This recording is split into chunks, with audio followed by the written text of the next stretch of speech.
Hello दोस्तों, कैसे हो? होप करता हूँ आप बहुत अच्छे होंगे। Basics of accounts. 14 साल का मेरे को एक्सपीरियंस हो रहा है total. 14 years in the field of commerce, in the field of teaching.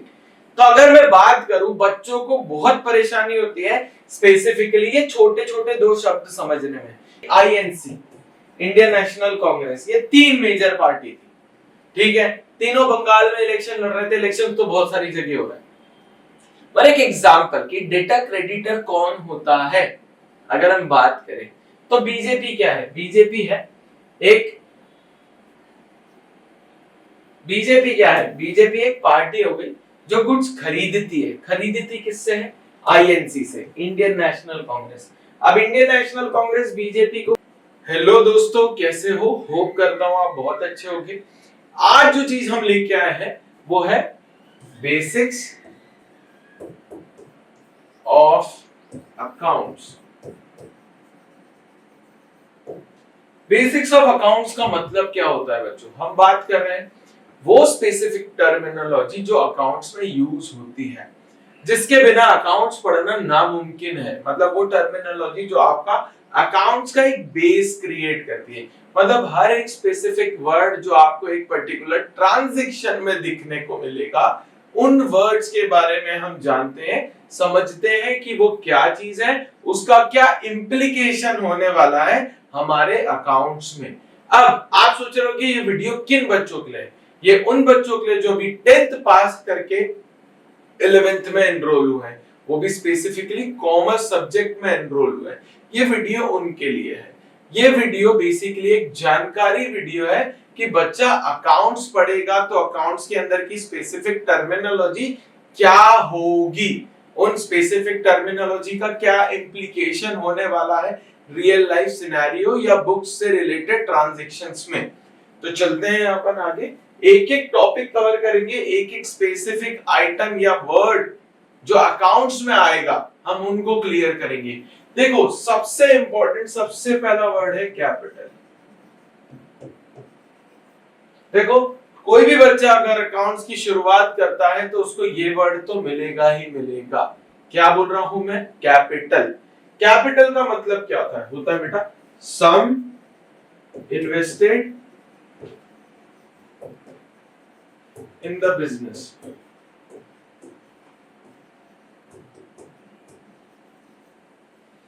क्या बोला? ऐसा पैसा जो बिजनेस में इन्वेस्ट करता है वो क्या कहलाता है? कैपिटल कहलाता है।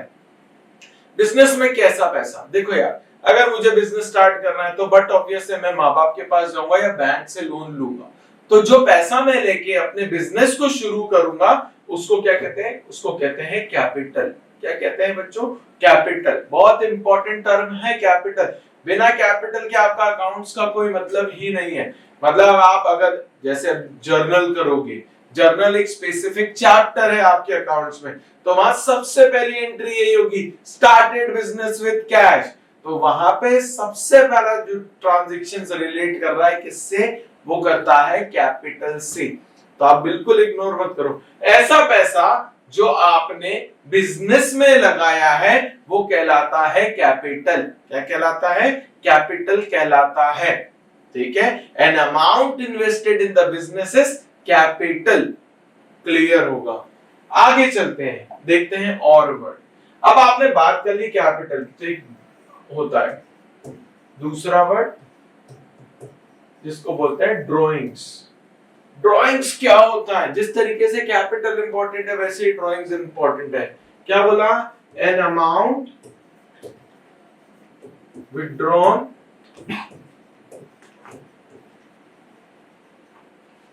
For personal use. आपने पैसा विड्रॉ करा है, अपने पर्सनल यूज के लिए करा है, वो क्या कहलाएगा? वो कहलाएगा ड्राइंग्स। मतलब बिजनेस की सर्कुलर फ्लो की साइकिल, मतलब जो पैसा रोटेट हो रहा है उस रोटेशन के बीच में से आपने अपने पर्सनल एक्सपेंसेस के लिए जब पैसा विड्रॉ कर लिया ना, वो कहलाता है ड्राइंग्स। क्या कहलाता है? ड्राइंग्स। मैंने पर्सनल मेरी बच्ची की शादी के लिए पैसा विड्रॉ करा बिजनेस से, वो क्या कहलाएगा? ड्रॉइंग्स। मेरी वाइफ के इलाज के लिए अगर मैं पैसा विड्रॉ कर रहा हूं, वो कहलाएगा ड्रॉइंग्स। तो मतलब ऐसा अमाउंट जो आप बिजनेस से विड्रॉ करते हो वो कहलाता है ड्रॉइंग्स। क्लियर होगा? आगे चलते हैं। देखो अगला जो टर्म है भाई, अब आप अकाउंट्स करने आए हो तो बेसिक चीजें, जो बेसिक चीजों में पहली चीज है एसेट। क्या होता है एसेट? बहुत इंपॉर्टेंट चीज है एसेट की। एसेट का मतलब क्या हो रहा है? एसेट का मतलब सिंपल है, the property which a business holds in their name। क्या बोला बच्चों? एसेट का मतलब होता है जो बिजनेस अपने नाम से जो प्रॉपर्टी होल्ड करता है वो क्या कहलाता है? वो कहलाता है सिंपल एसेट। मतलब बिजनेस के पास प्लांट एंड मशीनरी है, बिल्डिंग है, लैंड है, कार है, तो ऐसी जो सारी चीजें हैं वो बिजनेस के लिए क्या कहलाएगी? एसेट कहलाएगी। क्या कहलाएगी? एसेट। क्लियर होगा? सिंपल लैंग्वेज में बोलूं तो एसेट का मतलब होता है the property which is hold by a business. Business जो प्रॉपर्टी होल्ड करता है वो क्या कहलाता है? एसेट कहलाता है। ठीक है, आगे चलते हैं, अगली टर्म की तरफ चलते हैं, वो है लाइबिलिटी। समझो बच्चों, लाइबिलिटी का मतलब क्या होता है? यार अगर मैं बहुत इजी लैंग्वेज बोलूं, लाइबिलिटी का मतलब होता है उधार। किसी भी तरीके का उधार आपका क्या कहलाएगा? लाइबिलिटी कहलाएगा। Basically a borrowed money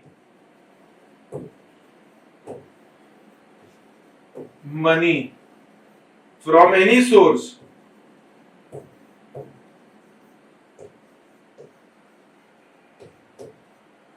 in a business, मतलब आपने किसी भी सोर्स से अगर पैसा उधार लिया है तो सिंपल लैंग्वेज में वो चीज क्या कहलाएगी? वो चीज कहलाएगी लाइबिलिटी। क्लियर है? चलो आगे चलते हैं। देखो और क्या चीज है जो इस चीज से रिलेट कर रही है। आप सबसे पहली चीज है परचेज।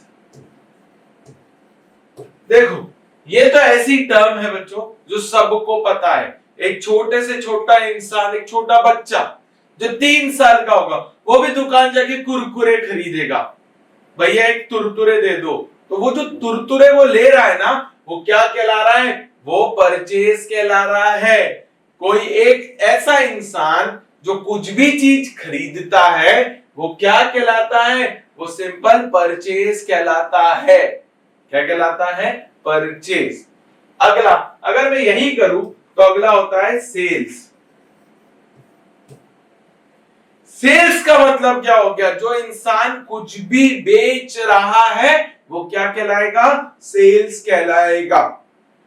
कुछ भी बेचो आप, ठीक है, जो आपको समझ में आ रहा है। आप बेच रहे हो तो उसके लिए क्या टर्मिनोलॉजी है? उसके लिए टर्मिनोलॉजी है सेल्स। क्या है बच्चों? सेल्स। क्लियर है? आगे चलते हैं। देखो अब सेल तो हो गया, परचेज तो हो गया। अब भाई हमें कोई गुड्स हम बुलाते हैं फ्लिपकार्ट, अमेज़न, मान लो वो सही साइज या सही कलर या डिफेक्टिव हो जाता है तो हम रिटर्न भी तो करते हैं ना। तो देखो रिटर्न्स के क्या वर्ड दे के रखे हैं? Purchase, return, sales, return. समझो बच्चों, परचेज रिटर्न जो हमने गुड्स खरीदे थे वो हमने वापस करे, सेल्स रिटर्न जो हमने बेचा था वो हमें वापस मिला। तो इनके 2 नाम और हैं, मतलब अकाउंट्स में इनको और अलग नामों से भी फ्रेज किया जाता है, यूज किया जाता है। पहला बोला रिटर्न आउटवर्ड,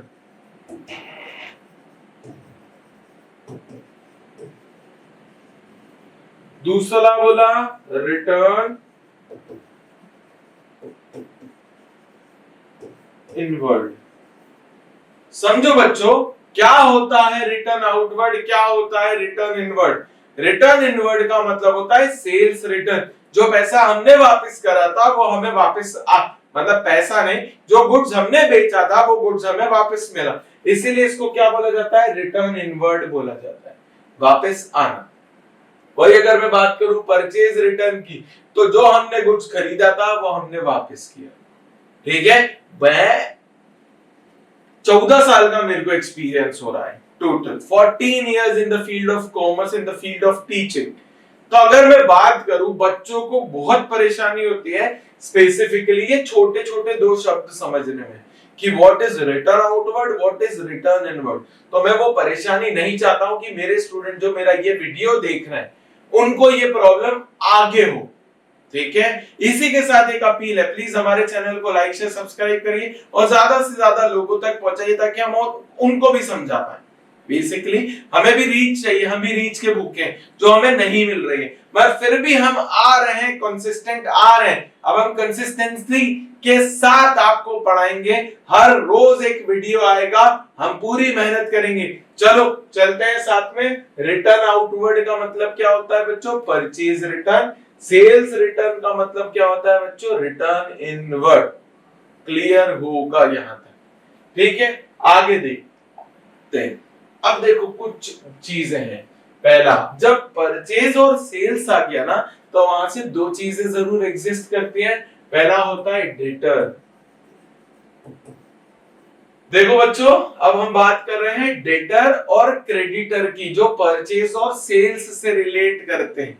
देखते हैं एक एग्जांपल से, देखते हैं कि क्या होता है डेटर, क्या होता है क्रेडिटर। देखो एक एग्जांपल ले लेते हैं बच्चों, क्या ले लेते हैं, एक एग्जांपल एक है, अभी अभी जो चीज चल रही है अपन उसी चीज को कंसीडर करते हैं, जो है अभी जो इलेक्शन हुआ। इलेक्शन में भी कौन सा, ममता बनर्जी, बीजेपी मतलब टीएमसी और बीजेपी का। ठीक है ना, तो अब इसमें तीन पार्टी हो गई, कौन कौन सी, पहली हो गई बीजेपी, दूसरी हो गई टीएमसी तृणमूल कांग्रेस, और हो गई आईएनसी इंडियन नेशनल कांग्रेस। ये तीन मेजर पार्टी थी।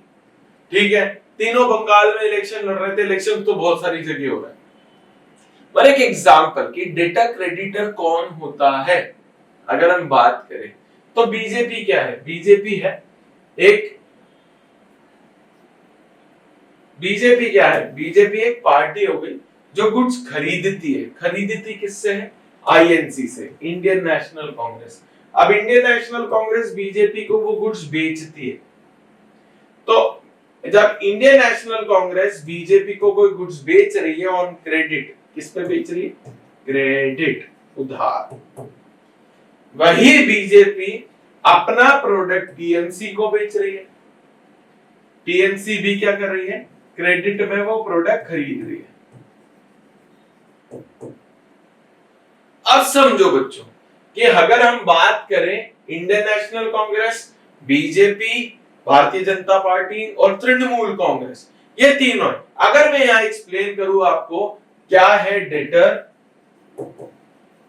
क्या है क्रेडिटर। देखो अकाउंट्स में डेटर क्रेडिटर बहुत इंपॉर्टेंट रोल प्ले करता है। क्या, डेटर और क्रेडिटर। अभी हम किसके रिस्पेक्ट में, अभी जो सबसे इंपॉर्टेंट है, सेंट्रल ऑफ अट्रैक्शन कौन सी पार्टी है, बीजेपी। तो हम बीजेपी के रिस्पेक्ट में बात करेंगे। तो रिस्पेक्ट में मतलब क्या होता है, in the respect of a person जिसकी बुक्स बन रही है। तो बीजेपी की अगर हम बुक्स बनाएंगे तो उसमें इंडियन नेशनल कांग्रेस क्या दिखेगा, तृणमूल कांग्रेस क्या दिखेगा, हमें वो समझना है, उनका स्टेटस क्या दिखेगा with respect to debtor and creditor. तो अगर हम बात करें तृणमूल कांग्रेस, ठीक है, ये कहलाएंगे डेटर। मान लो बीजेपी ने तृणमूल कांग्रेस को मोबाइल फोन बेचे, क्या बेचे, मोबाइल, वो भी किस पे, क्रेडिट पे। तो बीजेपी को तृणमूल कांग्रेस से क्या लेना है, पैसा लेना है। तो तृणमूल कांग्रेस बीजेपी की बुक्स ऑफ अकाउंट्स में क्या दिखेगी, डेटर। वही अगर हम बात करें इंडियन नेशनल कांग्रेस की, ये दिखेगी क्रेडिटर। क्रेडिटर क्यों? मान लो इंडियन नेशनल कांग्रेस ने बल्क में मोबाइल क्रेडिट पे बीजेपी को दिए थे, तो बीजेपी को जब दिए हैं तो वो मोबाइल क्या खरीदे? क्रेडिट में खरीदे। तो बीजेपी को पेमेंट किसको करना है? इंडियन नेशनल कांग्रेस को करना है। तो इंडियन नेशनल कांग्रेस उसमें क्या दिखेगी? वो दिखेगी क्रेडिटर बच्चों। क्लियर है? ये सारी चीजें आपको क्लियर होनी चाहिए कि मैंने बहुत अच्छा एग्जांपल दिया है with respect to all these three parties, क्योंकि वो अपने अपनी जगह सब सही है। हम पॉलिटिक्स में ना जाते हुए मगर मैंने एक एग्जांपल लिया कि भाई अगर हम किसी बुक्स के रिस्पेक्ट में बात करें, किसी पर्सन के रिस्पेक्ट में, किसी पार्टी के रिस्पेक्ट में, तो क्या डेटर क्रेडिटर होता है। क्लियर होगा?